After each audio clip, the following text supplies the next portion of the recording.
असे बाबासाहेबांचे मित्र की जे त्यांच्या जातीचे नव्हते, तसेच त्यांच्या पूर्वाश्रमीच्या धर्माचे सुद्धा नव्हते.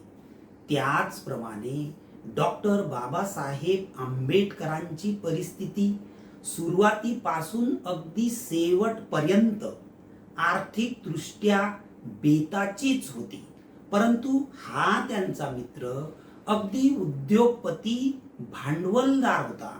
त्याचप्रमाणे बाबासाहेब हे दलित उद्धारक, समतावादी विचाराचे होते, तर त्यांचा हा मित्र काँग्रेसवादी आणि गांधी भक्त होता.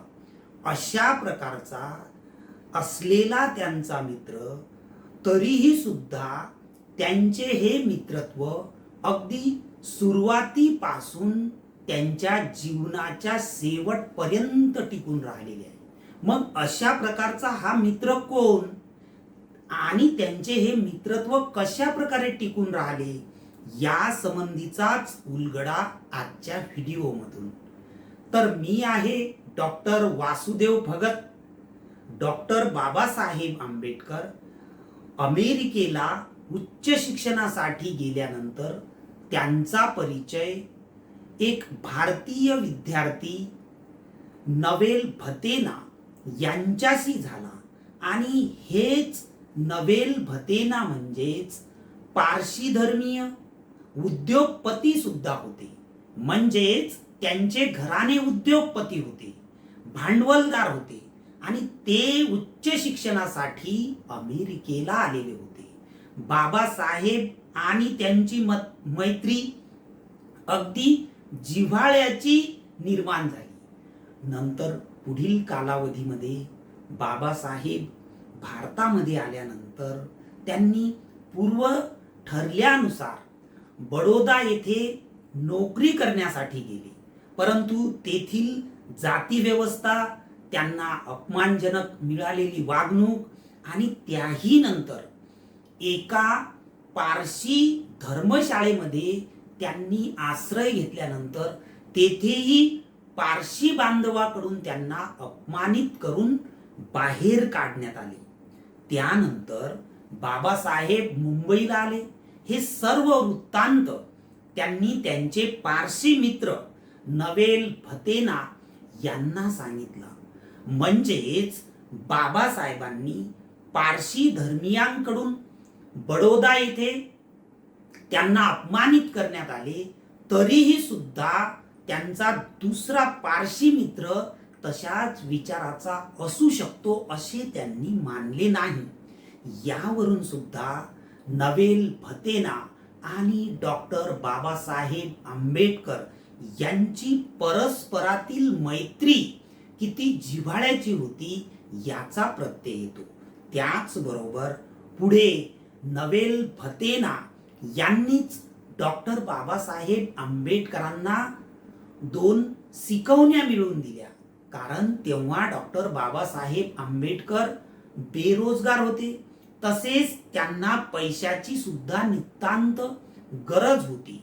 पुढे त्यांनी सिडनहॅम कॉलेजमध्ये प्राध्यापकाची नोकरीसाठी प्रयत्न केला.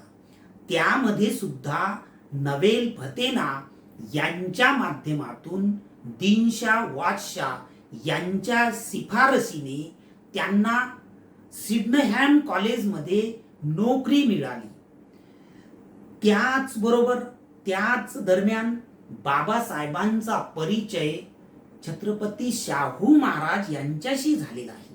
मग त्यांच्या माध्यमातून आपणास माहीत आहे बाबासाहेबांनी 31 जानेवारी 1920 ला मूक नायक हे पाक्षिक सुरू केले.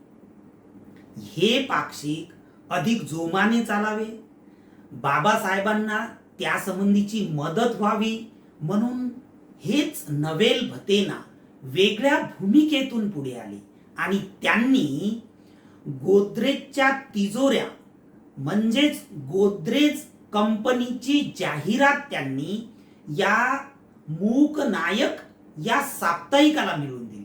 म्हणजे त्या माध्यमातून जाहिरातीच्या माध्यमाने बाबासाहेबांना काही ठराविक उत्पन्न मिळणार होते. मूकनायक या पत्रकाचे एकूण 19 अंक उपलब्ध आहेत. त्यापैकी एकूण 8 अंकामध्ये या गोदरेज कंपनीची जाहिरात आपल्याला आज सुद्धा निदर्शनास येते. अशा प्रकारे नवेल भतेना आणि बाबासाहेब यांचा ऋणानुबंध होता. त्याशिवाय जेव्हा बाबासाहेब आंबेडकर सिडनहॅम कॉलेजमध्ये नोकरी करीत होते तेव्हा त्यांना रुपये 450 एवढा पगार होता. त्यापैकी 300 रुपये पुढील शिक्षणासाठी बचत म्हणून त्यांनी नवेल भतेना यांच्याकडे जमा केलेले होते. यावरून सुद्धा परस्परावरील विश्वास आणि निष्ठा स्पष्ट होते. नंतर पुढे बाबासाहेब जुलै 1920 ला लंडनला उच्च शिक्षणासाठी जाण्यासाठी निघाले. तेव्हा पैशाची जुळवाजुळव करताना बाबासाहेबांना त्रूट जाणवली आणि तेव्हा सुद्धा नवेल भतेना यांनी एक वचन चिठ्ठी करून रुपये 5,000 बाबासाहेबांना त्यांच्या शिक्षणासाठी दिलेले होते. त्याशिवाय बाबासाहेब लंडनला असताना त्यांनी माता रमाईला मदत केल्याची सुद्धा नोंद आहे. या सर्व घटनाबरोबरच बाबासाहेब जेव्हा लंडनवरून भारतात दाखल होतात ते वकिलीला प्रारंभ करतात. परंतु ही वकिली प्रारंभ करण्यासाठी सनद मिळवण्यासाठी त्यांच्याकडे पैसे नसल्यामुळे याच नवेल भतेनाची बाबासाहेबांनी मदत घेतलेली होती. म्हणजेच अडचणीच्या प्रसंगी धावून आलेला परधर्मीय मित्र नवेल भतेना हे होते. नंतर बाबासाहेबांनी आपल्याला माहित आहे विभिन्न क्षेत्रात कार्य केले, चळवळ उभारली, केसेस लढल्या, लोकांना न्याय मिळवून दिला. या सर्व घडामोडीमध्ये सुद्धा नवेल भतेनाशी त्यांचा संपर्क कायम होता. महाड येथील द्वितीय सत्याग्रहाच्या प्रसंगी बाबासाहेबांना पैशाची नितांत गरज होती. अशाही प्रसंगी त्यांनी स्वाभिमानाने पठ्ठे बापूराव यांची आर्थिक मदत नाकारली. परंतु त्याच वेळी त्यांचे पारशी मित्र, मुस्लिम मित्र आणि विशेषतः त्यामध्ये नवेल भतेना यांनी त्यांना पुन्हा मदत केलेली होती. म्हणजेच बाबासाहेबांच्या शिक्षणासाठी, नोकरीसाठी आणि चळवळीसाठी पाठिंबा देणारा मित्र म्हणजेच नवेल भतेना हे होते. नंतर बाबासाहेबांनी आणखी पुढे त्यांच्या जीवनाची व्याप्ती वाढली. गोलमेज परिषदा झाल्या आणि गोलमेज परिषदेच्या माध्यमातून बाबासाहेबांनी अस्पृश्यांसाठी स्वतंत्र मतदार संघ मिळविलेला होता. परंतु याला महात्मा गांधींनी प्राणांतिक उपोषण करून विरोध केलेला होता. मग या प्रसंगी डॉक्टर बाबासाहेब आंबेडकरांचे मित्र नवेल भतेना आहेत. त्याचबरोबर ते काँग्रेसवादी आहेत, ते गांधी भक्त सुद्धा आहेत.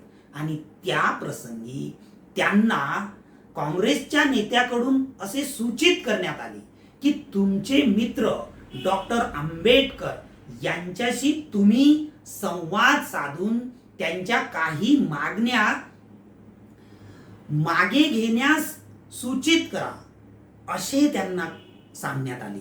आणि मग तेव्हा नवेल भतेना म्हणतात की डॉक्टर आंबेडकर हे माझे मित्र आहेत, परंतु ते त्यांचे सार्वजनिक जीवन त्यांनी त्यांच्या समाजाच्या उद्धारासाठी अर्पण केलेले आहे. त्या समाजाच्या उद्धारासाठी ते लढत आहेत आणि म्हणून मग त्यांच्या या कार्यामध्ये मी कोणत्याही प्रकारचा अडथळा आणणार नाही असे सुद्धा त्यांनी म्हटलेले होते.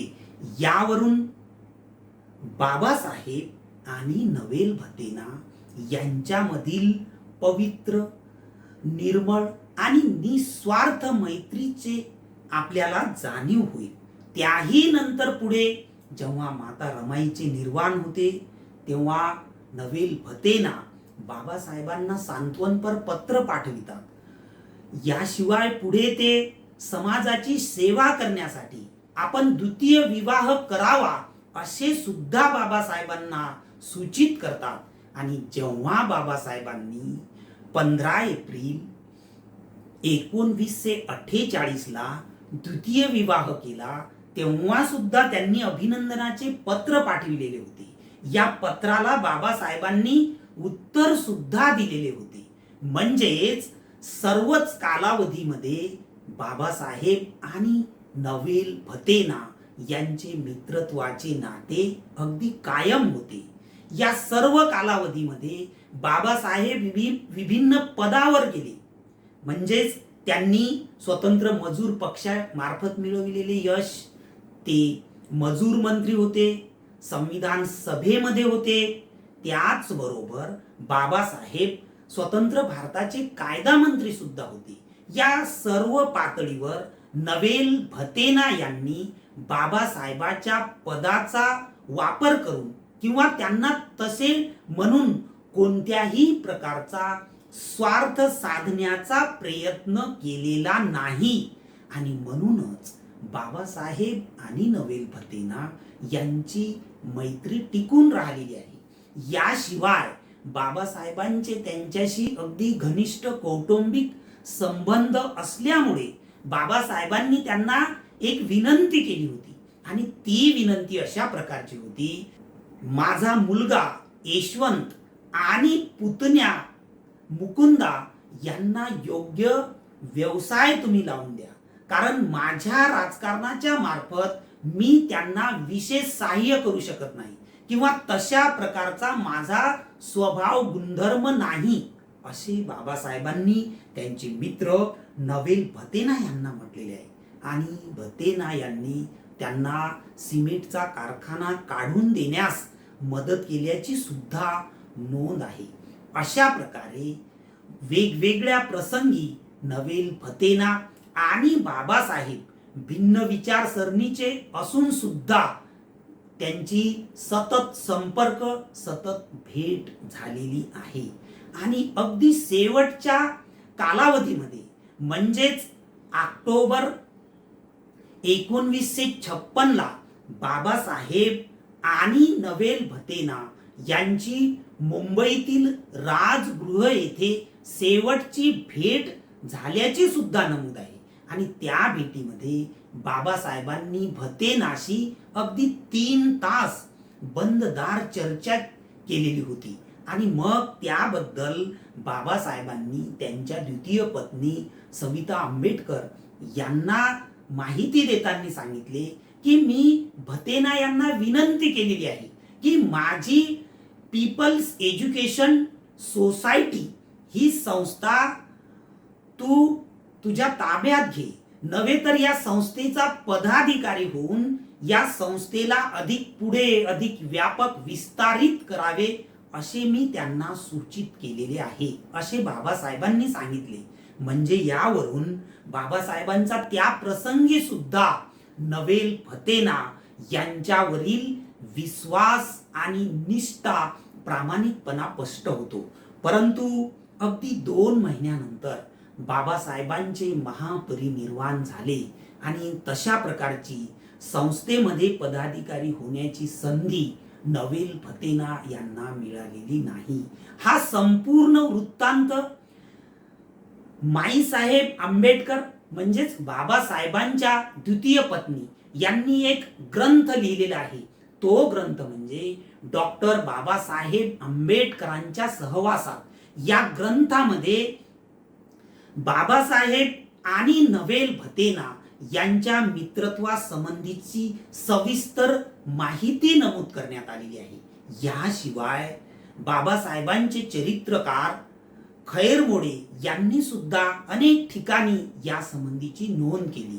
धनंजय कीर हे चरित्रकार बाबासाहेबांचे आहेत, त्यांनी सुद्धा या संबंधीची नोंद केलेली आहे. अशा प्रकारे डॉक्टर बाबासाहेब आंबेडकर आणि नवेल भतेना भिन्न धर्माचे भिन्न विचारसरणीचे आणि आर्थिक दृष्ट्या सुद्धा भिन्न क्षमतेचे असून सुद्धा त्यांनी अतिशय पवित्र स्वरूपाची मैत्री जोपासलेली आहे. म्हणून आपण सुद्धा आपल्या जीवनामध्ये योग्य व्यक्ती कोणत्याही धर्माचा असेल, तो जर आपल्याशी जुळला असेल तर त्यांच्याशी विश्वास ठेवावा, हे आपण यावरून लक्षात घ्यावे एवढे सूचित करतो. आणि आपण हा व्हिडिओ आपणास आवडला असेल तर लाईक करावा, शेअर करावा. त्याचबरोबर हे चॅनल सबस्क्राईब केले नसेल तर निश्चितपणे सबस्क्राईब करावे असे सूचित करतो आणि आपली रजा घेतो. धन्यवाद.